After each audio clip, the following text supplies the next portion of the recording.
Pasok sa lahat ng antas ng paaralan sa Bataan, Olongapo at apat na bayan ng Zambales, suspendido dahil po sa banta ng habag at detalye mula kay Danny Kumilang, RH37. Danny, good morning.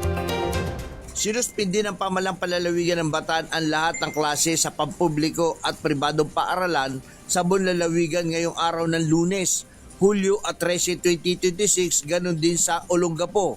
Habang sa Zambales ay apat na bayan naman ang nagsuspindi.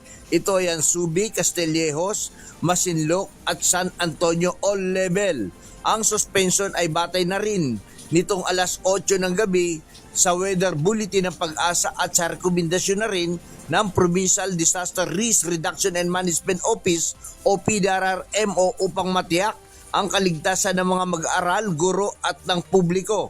Ayon sa Pag-asa, patuloy na makakaranas ang Bataan at Zambales, ganun din ang Olongapo ng malalakas na pag-ulan, dulot ng habagat na maaring magdulot ng pagbaha sa mga mabababang lugar. Samantala, pinapahintulutan naman ang mga mag-aaral na magsagawa ng online classes o modular distance learning depende sa pagpapasya ng kani-kanilang mga administrator.